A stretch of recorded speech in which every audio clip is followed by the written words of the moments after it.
Des rendez-vous ratés, des départs annulés et des résultats pour le moins décevants globalement, cette année, la participation de la Grande Île aux compétitions continentales et internationales a été limitée, en partie à cause des contraintes liées à la pandémie de Covid-19. Mais à cause des difficultés financières des fédérations, plusieurs athlètes malgaches ont dû rester raqués alors que d'autres ont attendu jusqu'au dernier moment avant de pouvoir partir.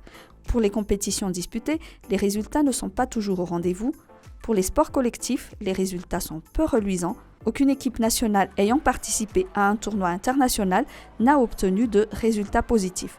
L'équipe nationale de football n'a pas pu se qualifier à la Coupe d'Afrique des Nations CAN 2022 au Cameroun malgré un groupe largement à sa portée. Les Barrias étaient derniers de leur groupe lors du deuxième tour des éliminatoires de la Coupe du Monde de Qatar 2022. La débandade est généralisée.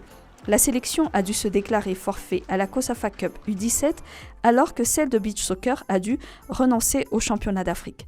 La discipline a plutôt fait parler d'elle en dehors du rectangle vert avec les luttes intestines au sein de la Fédération malgache de football. En basketball, les résultats sont les mêmes que ceux du football. Les Ankwai n'ont pas composté leur billet pour l'Afrobasket 2021 à Tunis. Madagascar termine le tournoi avec 6 défaites en autant de matchs lors du tournoi qualificatif au Rwanda du mois de février. Parallèlement, les clubs n'ont pas fait mieux. L'équipe de la Gendarmerie nationale, GNBC, a concédé 3 défaites lors de la phase des poules lors du Basketball Africa League BAL 2020 à Kigali au Rwanda. Pour sa part, la SCUT a déclaré forfait lors de la BAL 2021. Le scénario n'est pas très différent pour le rugby. Les Maquis se font éliminer de la qualification à la phase finale de la Rugby Africa Cup à Abidjan, en Côte d'Ivoire. Quelques motifs de satisfaction peuvent être tirés de l'expérience chez les dames. Les Ladies Maquis améliorent leur classement mondial grâce à des tournois auxquels elles ont participé. Elles se hissent à la 27e place du classement mondial de rugby féminin, mais la marche était trop haute pour les Ladies lors du tournoi de repêchage en vue des Jeux Olympiques de Tokyo à Monaco. Elles concèdent 3 défaites de rang. La tendance est confirmée pour le handball féminin. La sélection malgache ayant participé à la Coupe d'Afrique des Nations a été éliminée dès la phase de groupe avec 3 défaites en 3 rencontres à Yaoundé au Cameroun. Globalement, les disciplines individuelles n'ont pas fait mieux, ou presque. En judo, Fejaratim Ziv, dans la catégorie des moins de 81 kg, n'a pas fait mieux que la 5e place au championnat d'Afrique qui se sont tenus à Dakar au Sénégal alors qu'il avait remporté le bronze en 2020 à Antananarive. Ainalora Rassonaïvrazaf et Damiela Numenzanar sont sortis dès le premier tour au championnat du monde de judo, tandis que Fejaratim Ziv a été battu au deuxième tour à Budapest en Hongrie. Aux Jeux Olympiques, Damiela Numenzanar, la seule judokate qualifiée, a été battue par Ippon par l'Italienne Maria Centraccio dès le premier tour. La bonne nouvelle de cette discipline est l'élection de Siten Ranjena Sulniek à la tête de la Confédération africaine.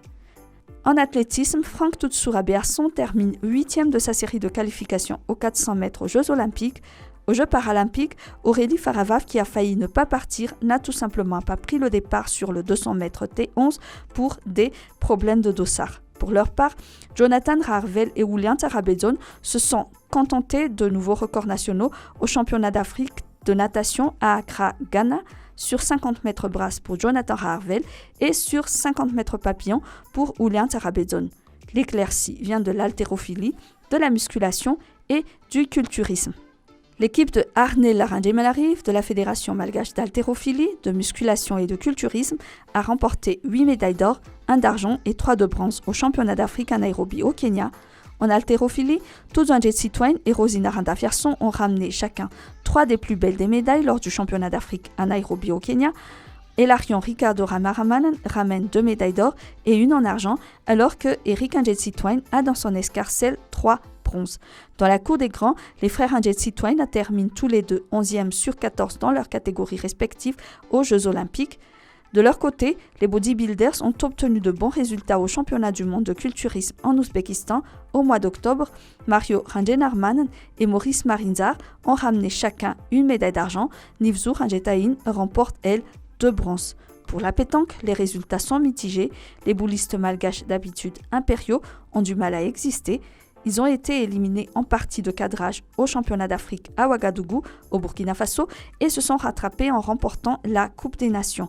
Au championnat du monde en Espagne, seule Fanny Varamanadetiour est couronnée d'or en tir de précision dans la catégorie junior. La triplette junior échoue en finale et devient vice-championne. Ni les dames ni les hommes n'ont pas pu accéder au top 4.